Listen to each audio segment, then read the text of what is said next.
السلام علیکم دوستو، واقعہ.com میں خوش آمدید۔ آپ حجاج بن یوسف کے نام اور شخصیت سے یقیناً واقف ہوں گے۔ اس شخص کو عبد الملک نے مکہ، مدینہ، طائف اور یمن کا نائب مقرر کیا تھا اور اپنے بھائی بشر کی موت کے بعد اسے عراق بھیج دیا، جہاں سے وہ کوفہ میں داخل ہوا۔ ان مقامات میں 20 سال حجاج کا عمل دخل قائم رہا۔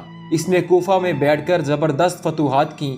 اس کے دور میں فتوحات کا دائرہ سندھ اور ہند کے دوسرے علاقوں تک پھیل گیا، حتیٰ کہ مسلمان چین تک پہنچ گئے تھے۔ یہی وہ شخص ہے جس کے بارے میں کہا جاتا ہے کہ اس نے قرآن کریم پر اعراب لگوائے۔ خدا نے اسے بڑی فصاحت و بلاغت اور شجاعت سے نوازا تھا۔ یہ حافظ قرآن تھا، شراب نوشی اور بدکاری سے بچتا تھا۔ وہ جہاد کا دھنی اور فتوحات کا حریص تھا، مگر اس کی ان ساری خوبیوں پر اس کی ایک برائی نے پردہ ڈال دیا، اور وہ برائی ہے بھی ایسی کہ تمام خوبیوں پر چھا جاتی ہے اور تمام اچھے اوصاف کو ڈھانپ دیتی ہے۔ اور وہ برائی کیا تھی؟ ظلم۔ حجاج ان تمام خوبیوں کے باوجود بہت بڑا ظالم تھا۔ اس نے اپنی زندگی میں خون پینے والے درندے کا روپ اختیار کر لیا تھا۔ ایک طرف اس کے دور کے نامور مجاہدین قتیبہ بن مسلم، موسیٰ بن نذیر اور محمد بن قاسم کفار سے برسر پیکار تھے، اور دوسری طرف وہ خود خدا کے بندوں، اولیاء اور علماء کے خون سے ہولی کھیل رہا تھا۔ حجاج بن یوسف نے 1,20,000 انسانوں کو قتل کیا ہے۔ اس کے جیل خانوں میں ایک دن میں 80 ہزار قیدی بیک وقت رہے ہیں، جن میں 30,000 عورتیں ہوتی تھیں۔ اس نے جو آخری قتل کیا ہے وہ عظیم زاہد و پارسا انسان حضرت سعید بن جبیر رحمۃ اللہ علیہ کو قتل کیا تھا۔ انہیں قتل کرانے کے بعد حجاج پر وحشت سی سوار ہو گئی تھی۔ وہ نفساتی مریض بن چکا تھا۔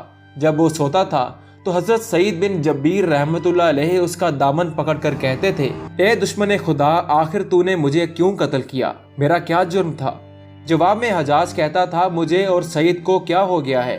مجھے اور سعید کو کیا ہو گیا ہے؟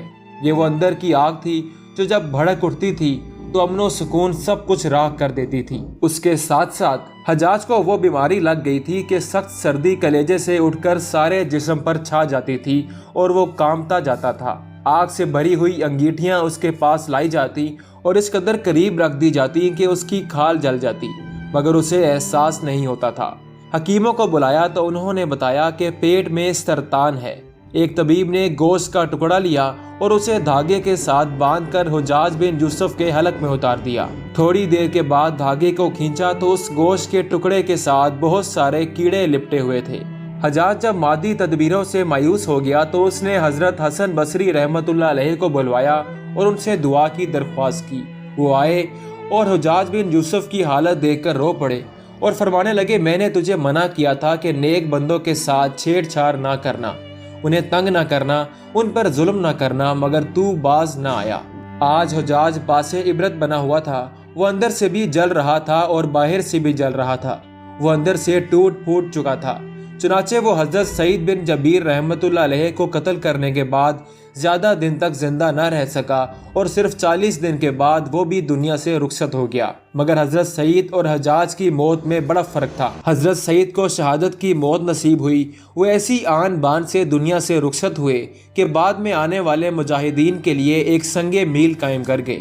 وہ جب دنیا سے رخصت ہوئے تو ان کا دل مطمئن تھا اور چہرے پر تبسم تھا، لیکن حجاج جب دنیا سے جا رہا تھا اندر کی آگ میں جل رہا تھا۔ چہرے پر ندامت کی ظلمت تھی، اسے اس کا ایک ظلم یاد آ رہا تھا۔ ناظرین، ہماری یہ ویڈیو کیسی لگی اس کے بارے میں ایک کمنٹ ضرور کیجیے گا۔